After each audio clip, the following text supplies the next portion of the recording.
하나님 말씀은 학개서 1장 12절부터 15절 말씀까지입니다. 제가 봉독합니다. 스알디엘의 아들 스룹바벨과 여호사닥의 아들 대제사장 여호수아와 남은 바 모든 백성이 그 하나님 여호와의 목소리와 선지자 학개의 말을 청종하였으니 이는 그들의 하나님 여호와께서 그를 보내셨음을 인함이라. 백성이 다 여호와를 경외하매 때 여호와의 사자 학개가 여호와의 명을 의지하여 백성에게 고하여 가로되 나 여호와가 말하노니 내가 너희와 함께 하노라 하셨느니라 하니라.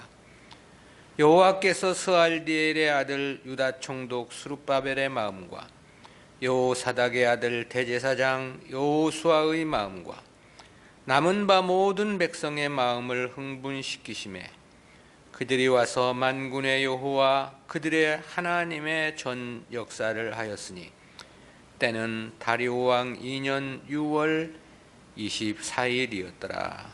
아멘. 오늘은 학개서 제5강으로 성전 재건 사업의 재개라는 제목으로 말씀을 듣습니다. 본단락은 학개가 선포한 4편의 설교 가운데 성전 재건 사업의 재개를 촉구한 첫 번째 설교 1장 1절부터 15절의 후반부입니다. 이러한 본문은 성전 재건 지연에 대한 책망과 성전 재건 명령을 보도한 지난단락에 이어서 학개의 권고를 받아들인 이스라엘 백성들이 성전 재건 사업을 재개한 사실에 대한 보도입니다. 이스라엘 백성들은 선지자 학개를 통해 성전 건축 지연에 따른 책망의 말을 들었죠. 그리고 학개 선지자의 질책이 진실된 하나님의 말씀임을 인정하고 하나님을 경외했다고 했습니다. 그 결과 하나님이 그들과 함께 하셨고 그들을 감동케 하셔서 비로소 성전 재건이 시작되었다는 사실을 보도하고 있는데요.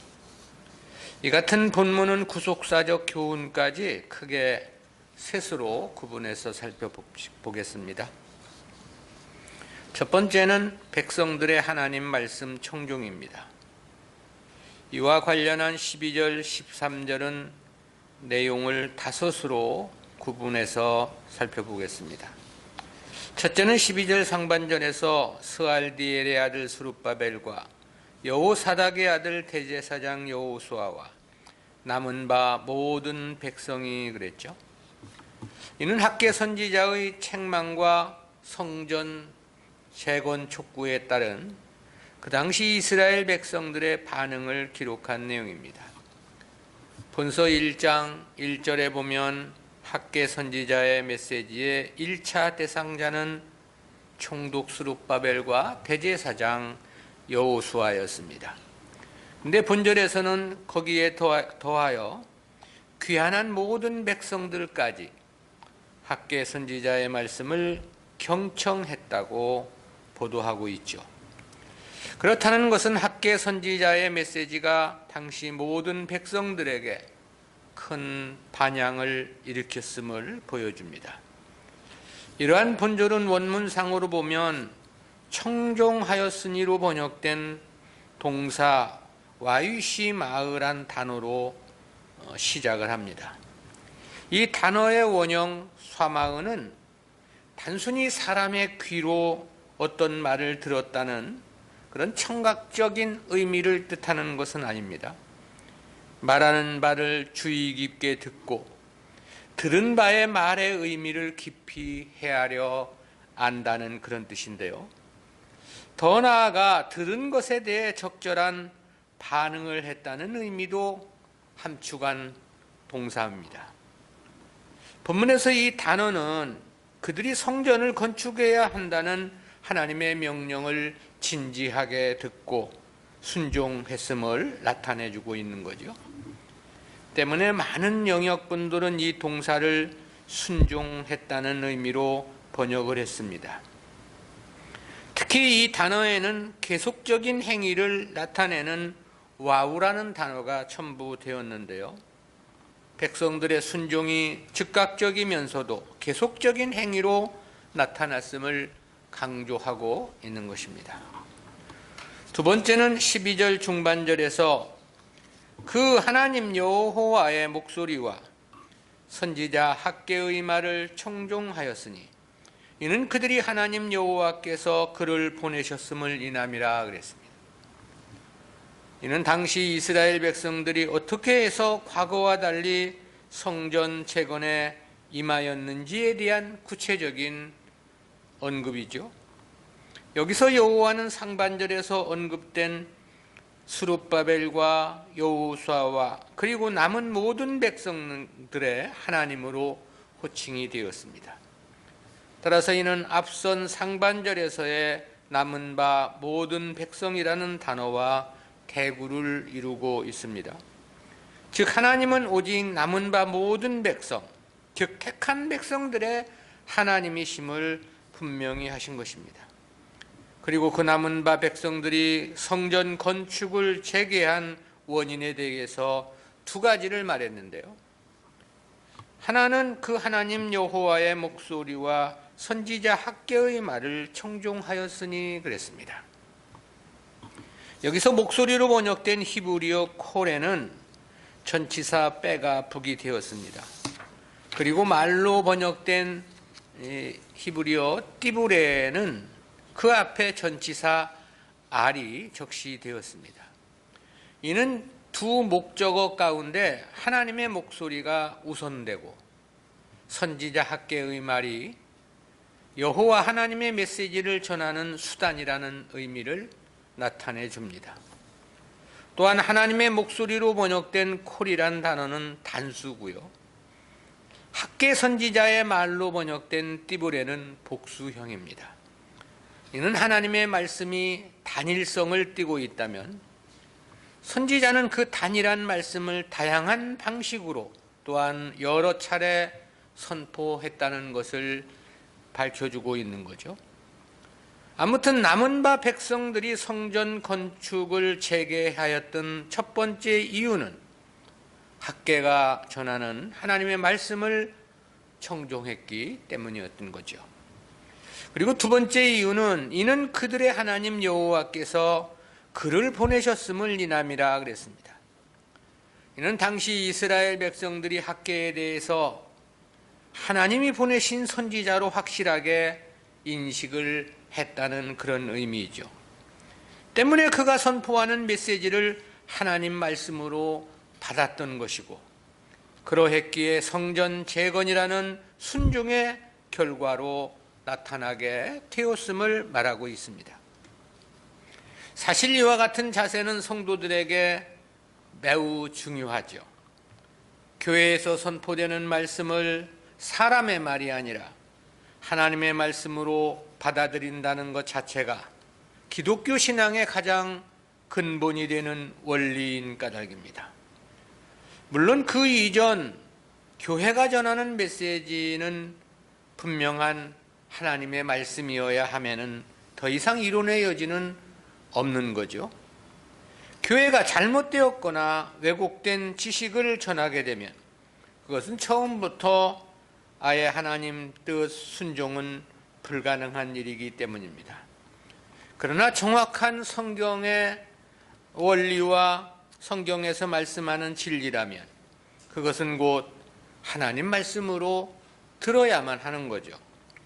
그렇지 않으면 성도가 하나님의 말씀을 듣는 기회는 하늘 위 땅 아래 그 어디에도 없기 때문입니다.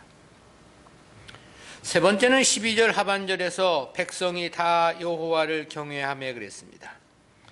이는 학개가 전한 하나님의 말씀을 들은 백성들의 영적 반응의 최종 결론입니다. 즉 학개 선지자의 질책과 성전 촉구의 말을 듣고 백성들이 하나님을 경외하는 자세를 견지했음을 밝힌 것이죠. 따라서 이러한 여호와 경외심은 학개 선지자가 전한 말씀을 들음으로써 생겨졌을 것으로 추정이 됩니다. 왜냐하면 그 이전부터 여호와 경외심이 있었다면 그토록 성전은 방치한 채 자기 일에만 몰두하지는 않았을 것이기 때문입니다. 그리고 이러한 하나님의 경외심은 결정적으로 성전 재건을 시작하는 중요한 원인이 되었다고 평가할 수 있겠죠. 네 번째는 13절 상반절에서 때 여호와의 사자 학개가 여호와의 명을 의지하여 백성에게 고하여 가로되 그랬습니다. 앞선 12절은 선민 공동체가 하나님 말씀을 청종하고 순종한 사실에 대한 보도였습니다. 이어진 본문은 그러한 이스라엘 백성들에 대한 하나님의 반응으로서 하나님께서 그들과 함께 해주실 것을 보도해가는 과정입니다. 근데 본문에서는 학개를 선지자라 하지 않고 여호와의 사자라고 표명을 했습니다. 이에 해당하는 히브리어 말르아크 예호와는 하나님께서 특별히 파견하신 그의 일꾼이라는 그런 뜻인데요. 특히 이 명칭은 구약시대 천사를 지칭하는 데도 사용이 됐고요. 물론 선지자란 호칭에도 이와 같은 의미는 함유되어 있습니다. 그리고 이런 호칭은 신약의 교회 지도자들에게도 사용이 되었습니다. 그러기에 이러한 호칭이 다른 선지자들과 달리 어떤 특별한 의미를 갖는 것은 아닌 것입니다. 그리고 명을 의지하여로 번역된 히브리어 빼마르 아크두는 두 가지 의미로 번역이 될 수 있는데요. 하나는 무엇의 메시지로라는 뜻이고 다른 하나는 무엇의 위임을 받아라는 의미입니다. 구약 성경에서 이 단어는 유일하게 본문에서만 사용되었기에 다른 용례를 찾아볼 수가 없습니다. 때문에 어느 하나의 의미로만 확정짓기는 또한 어려운 문제이고요. 문맥상 보면 두 가지 의미 모두 자연스럽다고 평가할 수 있습니다. 즉 학개는 하나님의 말씀을 직접 위임받은 자인 것이고 하나님의 대리인으로서 사명을 감당한 것이라고 말할 수 있겠습니다. 물론 다른 선지자나 신약의 교회 지도자들 역시 그 영적 의미는 동일하겠죠. 신약의 교회 지도자라 하여 하나님께서 직접 선택하심과 관계없이 자의적으로 행할 수는 없는 까닭입니다. 물론 실제적으로는 그렇지 못한 경우들이 수없이 많죠. 그러기에 교회가 혼란스럽기도 하고 진리가 왜곡되는 현상이 일어나기도 하는 거죠. 그러나 근본적인 원리는 과거 구약이나 오늘의 신약이나 똑같다라는 거죠. 하나님의 일꾼은 절대 하나님께서 선택하시는 것이고 그런 일꾼은 하나님의 대리인으로서의 사명을 감당하는 것 역시 맞는 원리인 것입니다. 그렇다면 신약 시대는 누가 하나님이 택하신 일꾼인가를 어떻게 분별할 수 있는가? 그것은 그가 전하는 하나님의 말씀을 통해서만이 분별 가능합니다. 즉 올바른 하나님의 말씀, 천국 복음을 전하는가의 유무를 통해서 확인할 수 있다라는 건데요. 하나님께서 세상 복음이나 전하고 자기 유익이나 도모하는 그런 일꾼을 하나님 일꾼으로 보낼 리는 만무한 까닭입니다. 다섯 번째는 13절 하반절에서 나 여호와가 말하노니 내가 너희와 함께 하노라 하셨느니라 하니라. 이는 하나님의 말씀을 청종하고 순종한 이스라엘 백성들을 격려하며 위로하신 말씀이지요. 성도들에게 있어 하나님의 함께해 주심은 그보다 더 큰 힘과 위로는 없는 거죠.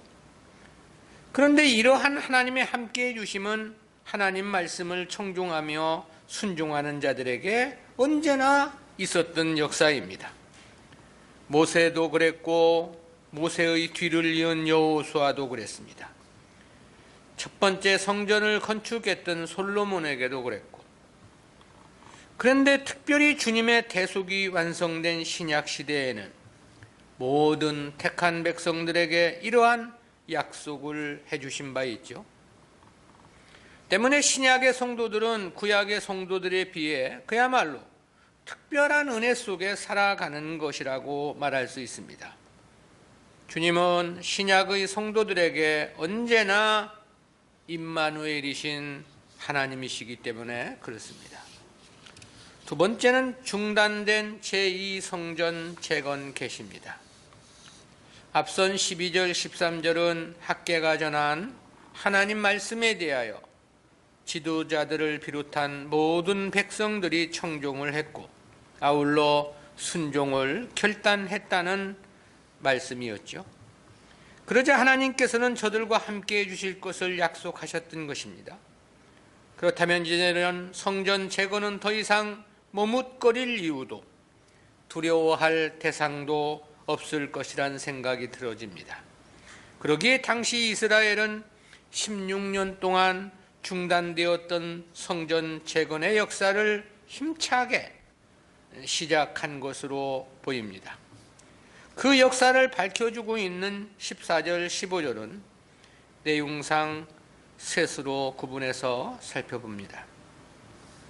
첫 번째는 14절 상반절에서 여호와께서 스알디엘의 아들 유다 총독 스룹바벨의 마음과 여호사닥의 아들 대제사장 여호수아의 마음과 남은 바 모든 백성의 마음을 흥분시키심에 그랬습니다.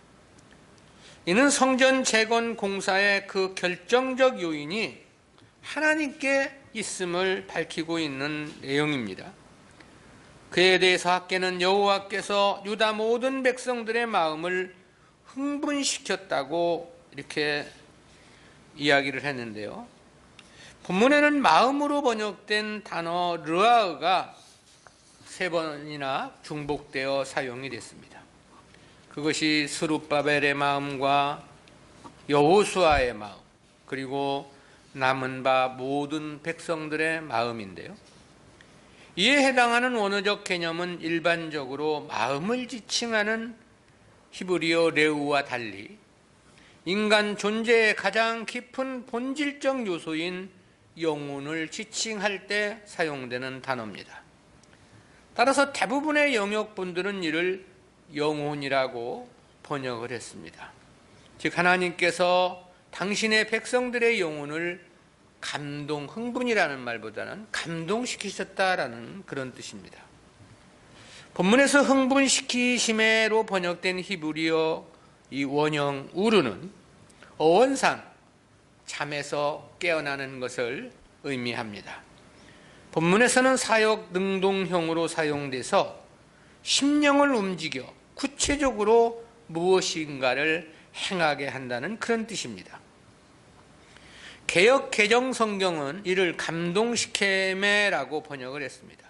즉 이는 하나님께서 모든 백성들의 마음을 감동케 하셔서 성전 재건 역사가 가능케 되었다, 그런 뜻이 되는 거죠. 다르게 표현하면 성전 재건 역사는 하나님에 의해 시작되었고 하나님에 의해 완성되었다는 의미도 되는 것입니다. 두 번째는 14절 하반절에서 그들이 와서 만군의 여호와 그들의 하나님의 전 역사를 하였으니 그랬습니다. 하나님께서 선민 공동체의 마음을 크게 감동케 하심에 지도자들과 백성들 모두가 한 마음으로 성전을 건축하기 시작했다는 그런 말씀이죠. 여기서 전 역사할 때 역사로 번역된 히브리어 멜라카는 공적 의미를 지닌 일, 공식적으로 수행하는 어떤 특정한 일을 가리키는 단어입니다. 본문에서는 이스라엘 백성들이 공식적으로 하나님의 성전 재건 사역을 착수했다는 뜻으로 사용이 됐습니다. 그리고 그들이 와서로 번역된 와이아부는 이스라엘 각지에 살고 있던 사람들, 즉 예루살렘 성읍 외부에 사는 사람들이 성전이 건축되는 현장으로 달려와 한마음으로 성전 재건 역사에 동참했다는 뜻을 부각시키고 있는 것입니다. 세 번째는 15절에서 때는 다리오 왕 2년 6월 24일이었더라 그랬습니다. 이는 성전 건축이 재개된 시점에 대한 보도죠. 1절에서는 성전 건축에 대한 하나님 말씀을 전했을 때를 다리오 왕 제2년 6월 1일이었다고 이야기했습니다. 그러니까 이스라엘 백성들이 학개가 전하는 하나님의 말씀을 듣고 그 말씀에 순종하여 구체적으로 성전 재건을 시작한 것이 24일째가 되는 날이었던 것입니다. 그렇다는 측면에서 보면 이스라엘 백성들의 순종은 매우 적극적이었고 빨랐다는 것을 직감할 수 있습니다. 왜냐하면 성전 재건을 위해서는 백성들에게 알리는 시간도 필요했고 또 준비하는 기간도 필요했을 것이기 때문입니다. 하나님 말씀 순종에는 이처럼 신속해야 하며 또한 적극적이어야 하는 거죠. 그것이고 성도의 기본 자세이고 진정한 신앙의 증표이기도 하기 때문입니다. 그래서 야고보 사도는 행함이 없는 것은 죽은 믿음이라고 그렇게 말씀을 했던 거죠. 우리는 이와 같은 말씀을 통해서 세 가지 구속사적인 교훈을 생각해 봅니다. 첫 번째로 하나님 말씀 순종은 성도의 최우선의 과제라는 교훈입니다. 그것은 삶의 피폐함 속에서도 학개 선지자의 성전 재건 동료에 그 말씀을 청종하고 순종했던 당시 백성들을 통해서 생각해 보는 교훈입니다. 압달락에서 보도한 이스라엘 백성들의 삶은 피폐 그 자체였습니다.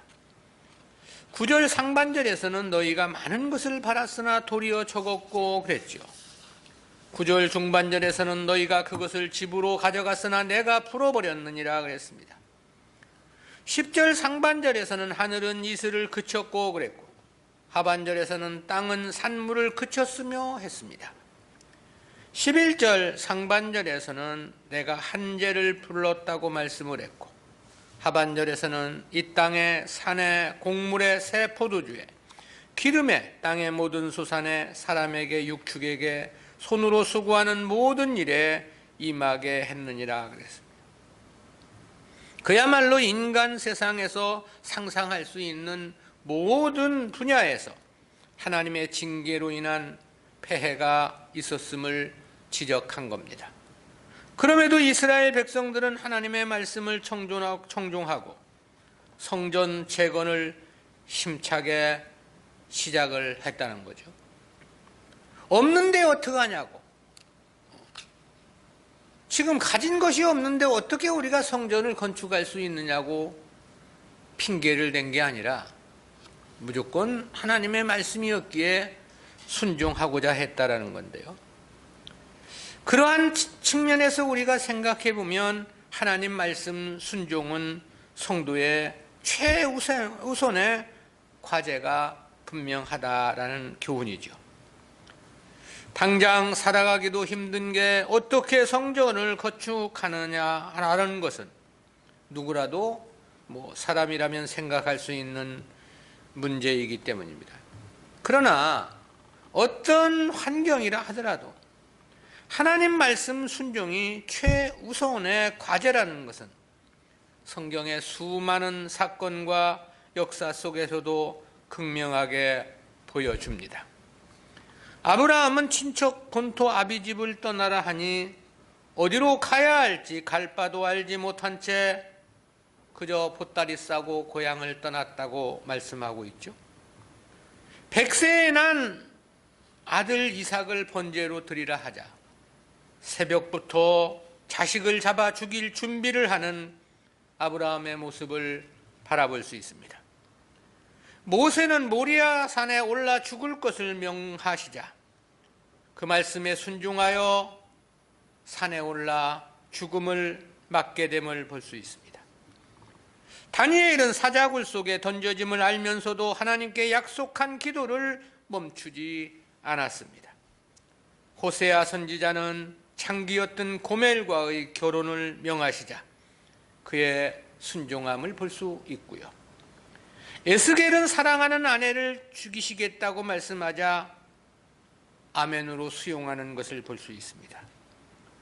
사르밧 과부는 마지막 먹고 죽을 한 움큼의 밀가루임에도 불구하고 거침없이 그것을 내어놓는 것을 성경은 말씀해 주고 있지요.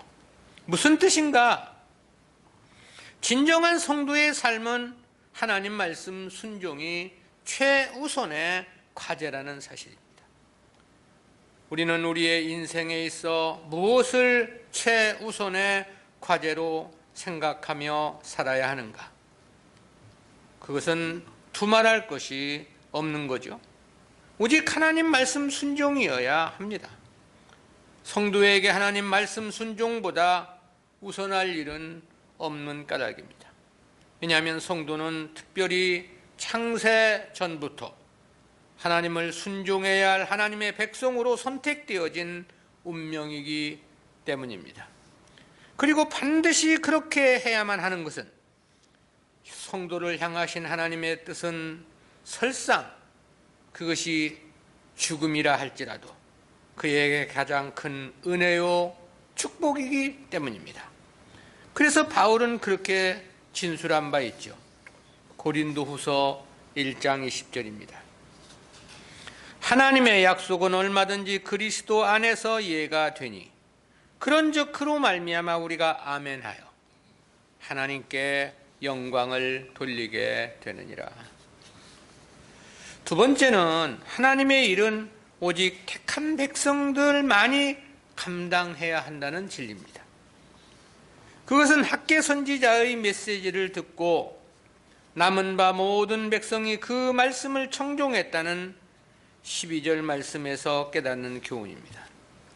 12절에서 남은 바 모든 백성에 해당하는 히브리어 웨콜 스웨리트 하암이라는 단어는 구약 성경에서 남겨놓으신 택한 백성을 지칭할 때 사용되는 단어입니다.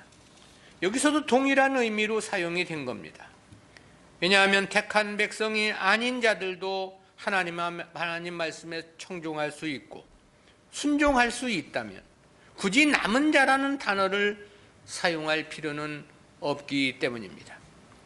물론 이 당시 대부분의 귀한 민은 순수한 택한 백성들의 공동체였을 것이 분명해 보입니다. 그러나 그렇다 하여 전체라고 말할 수는 없습니다.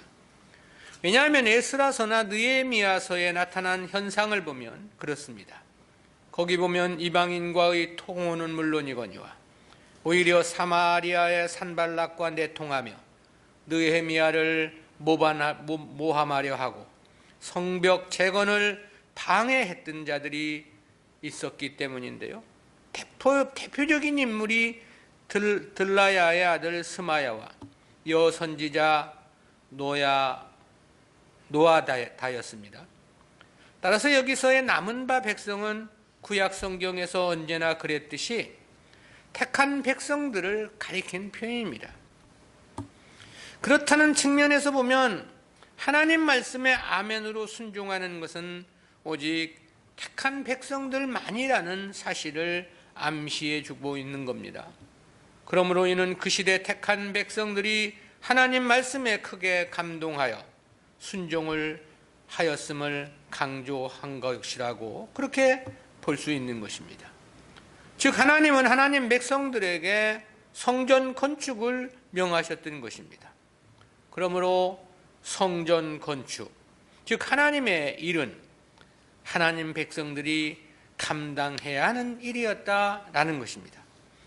때문에 주님께서도 주님의 가족들이 주님을 찾아왔을 때 그렇게 말씀하지 않았습니까? 마태복음 12장 49절 50절입니다.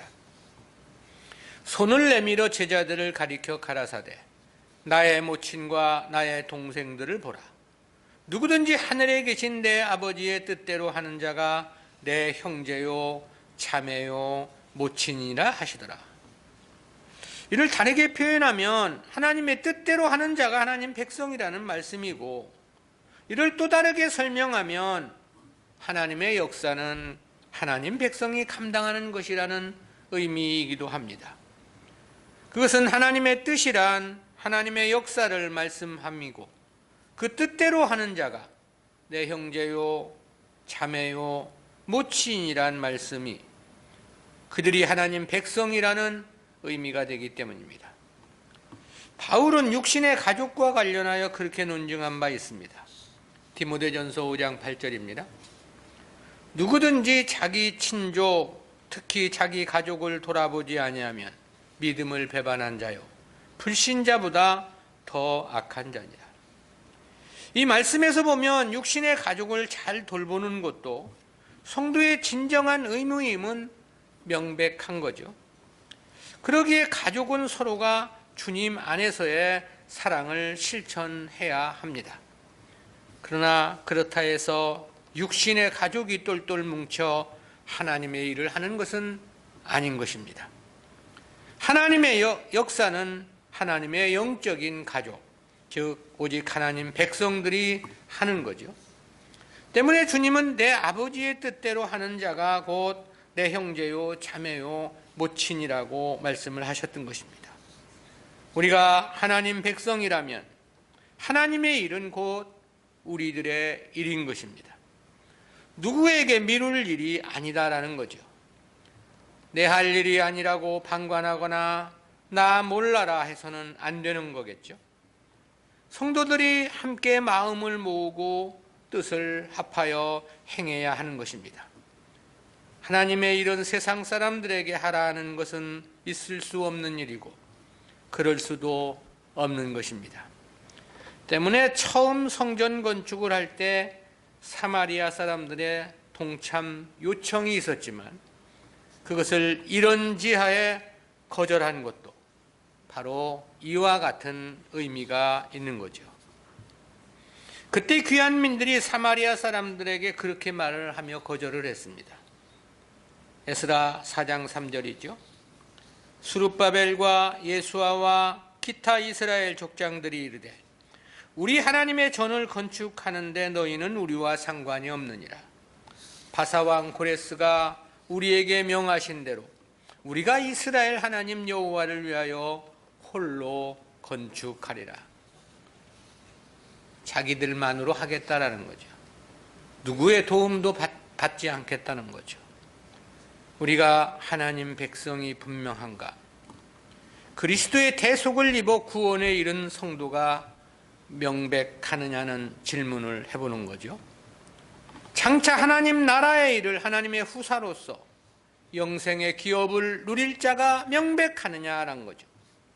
그렇다면 교회의 일, 복음을 위한 일, 즉 하나님의 일은 남의 일이 아니다. 나에게 맡기신 나의 일이라는 생각을 가져야만 합니다.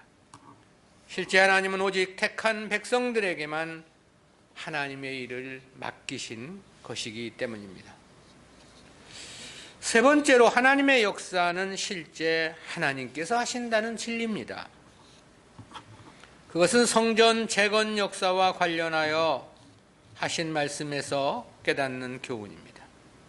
학개 선지자는 14절 상반절에서 여호와께서 스알디엘의 아들 유다 총독 스룹바벨의 마음과 여호사닥의 아들 대제사장 여호수아의 마음과 남은 바 모든 백성의 마음을 흥분시키심에 그랬습니다. 하나님께서 하나님 백성들의 마음을 감동케 하셔서 성전 재건을 시작하게 되었다는 뜻이라고 했죠. 왜 하나님은 이때처럼 자기 백성들의 마음을 감동케 하신 것일까? 그 근본적인 이유를 찾아보면 이미 예언을 하셨던 예루살렘의 황폐 70년을 성취하셔야만 하셨기 때문이었습니다. 이 예루살렘의 70년 황폐와 관련해서 다니엘은 그렇게 진술한 바 있죠. 다니엘서 9장 2절입니다. 곧 그 통치 원년에 나 다니엘이 서책으로 말미암아 여호와의 말씀이 선지자 에레미야에게 임하여 고하신 그 연수를 깨달았나니 곧 예루살렘의 황무함이 70년 만에 마치리라 하신 것이니라. 예루살렘의 황무함이 70년 만에 마칠 것이라는 것이 하나님의 예언이었다라는 건데요. 그렇다면 여기에서의 예루살렘의 황무는 무엇을 가리킴일까? 예루살렘 성전과 관련한 의미임이 명백합니다. 왜냐하면 그게 아니라면 70년 황무는 그 어떤 역사와도 맞아떨어지는 바가 없기 때문입니다. BC 586년 바벨론에 의해 성전이 무너지고 성이 회파된 역사는 분명 예루살렘 황무의 시작점이라고 할 수 있습니다. 왜냐하면 그 이전까지는 두 번의 바벨론 침공은 있었지만 예루살렘이 황무하게 버려진 것은 아니었기 때문입니다. 그리고 제1차 포로 귀환은 537년에 있었습니다. 그렇다면 그때는 BC 586년으로 치면 49년밖에 안 됩니다. 따라서 그때를 70년으로 볼 수는 없는 것입니다. 제2차 포로 귀환은 BC 458년에 있었습니다.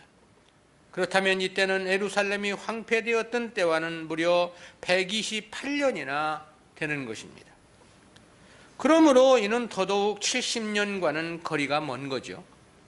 제3차 귀환은 BC 444년이었으니까 그것은 더욱더 말이 안 됩니다. 근데 성전 재건을 시작한 본문의 시점이 BC 520년입니다.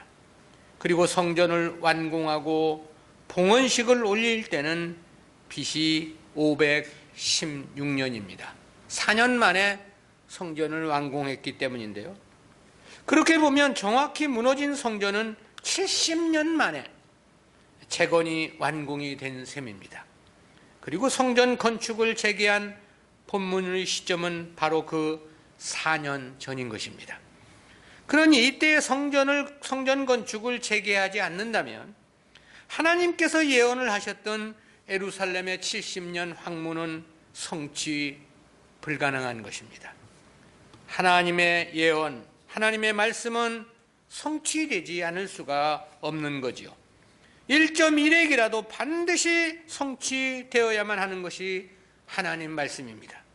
그랬기에 하나님은 특별히 이때에 이스라엘 백성들의 마음을 감동케 하셔서 성전 재건을 시작할 수 있도록 역사를 주장하셨다라는 거죠. 그러니까 실제 이 성전 건축의 궁극적인 원동력은 하나님이라고 할 수밖에 없습니다. 즉 하나님께서 하신 일이 맞는 것입니다. 따라서 하나님의 일은 하나님께서 하신다는 것이 정확한 표현이다라는 건데요. 이러한 원리에 대해서 바울은 그렇게 말한 바 있죠. 고린도전서 3장 6절 7절입니다. 나는 심었고 아볼로는 물을 주었으되 오직 하나님은 자라나게 하셨나니 그런즉 심는 이나 물 주는 이는 아무것도 아니로되 오직 자라나게 하시는 하나님뿐이니라. 바울이 고린도 교회를 세우기는 했죠. 바나바가 그곳에 가서 목회를 하기도 했죠. 그러나 그것은 겨우 씨를 심고 물을 주는 이 역할에 불과했다라는 거죠. 실제 그 역사를 주장하신 이는 하나님께서 하신 것이라는 바울의 진술입니다. 때문에 그는 그런 말을 하기도 했습니다. 로마서 4장 2절입니다. 만일 아브라함이 행위로서 의롭다 하심을 얻었으면 자랑할 것이 있으려니와 하나님 앞에서는 없느니라. 믿음의 조상 아브라함도 하나님 앞에서는 자랑할 것이 없다는 것입니다. 왜 그럴까? 사실 그의 모든 믿음의 행위 역시 하나님의 은혜 주심이 있었기에 가능했던 까닭입니다. 그러므로 우리는 주님의 일을 하고 자기를 자랑하려 해서는 안 되는 것입니다. 자기를 나타내거나 자기를 드러내려 해서도 안 됩니다. 이 땅에서의 특별한 보상을 생각할 것도 없는 것입니다. 왜냐하면 실제 하나님의 일은 하나님이 하시는 것이기 때문에 그렇습니다. 그러면서도 하나님의 일을 굳이 성도들에게 맡기신 것은 저들에게 주실 하늘의 영광스러운 기업이 있기 때문인 거죠. 그리고 성도가 하나님의 역사에 부분적이나마 쓰임을 받았다면 실로 이는 감사해야 할 일입니다. 봉사를 할 수 있는 기회, 충성을 할 수 있는 기회를 가졌다면 크게 기뻐해야 하는 거죠. 그것은 하늘의 찬란한 영광의 상급을 얻는 보석 같은 절호의 기회이기 때문에 그렇습니다. 기회를 주시지 않는다면 어찌 할 수 있겠느냐라는 거고, 또한 사실 이러한 일이 있을 때 그 마음을 감동케 하셔서 하고 싶은 마음이 우리 마음속에 불릴듯 이는 것도 다 이게 하나님이 하시는 일이시죠. 그러니 우리가 스스로를 나타내거나 자랑하거나 또 어떤 일을 해놓고 그저 목에 힘을 줄 것은 아닌 것입니다. 실제 이 모든 것들은 하나님이 주장하시는 역사이기 때문이고, 그럼에도 우리에게 서투르지만 하나님의 일을 맡기시는 것은 우리에게 하나님의 나라, 영광의 상급을 주시려는 뜻이 있기 때문인 거죠. 그래서 우리는 늘 감사함으로, 기뻐함으로 하나님의 역사에 동참해야 하는 거죠. 기도하겠습니다. 사랑의 하나님, 은혜 감사합니다. 오늘도 이스라엘 백성들이 하나님의 성전을 재건하는 그 역사를 통해서 귀한 교훈 깨닫게 해주심 진실로 진실로 감사합니다. 무엇보다 하나님 말씀 순종에는 우리가 그 어떠한 일보다도 우선해야 한다는 단단한 각오와 결단이 우리 마음속에 있게 하시고, 더욱더 하나님의 역사에 기쁨으로 감사함으로 충성을 다하는 우리 모두가 되어질 수 있도록 은혜와 은총을 덧입혀 주옵소서. 그 어떠한 위대한 일을 행했다 하더라도 우리가 우리 스스로를 나타낼 수 없는 것은 사실 그 모든 일은 하나님의 감동케 하심과 하나님의 지켜주심의 역사가 없이는 할 수 없는 일이기 때문임을 마음속에 생각하고, 보다 겸손한 마음으로, 보다 낮은 마음으로 주님의 일에 임하는 우리가 될 수 있도록 주여 함께해 주시고 인도해 주옵소서. 감사드리옵고 예수님의 이름으로 기도드리옵나이다. 아멘.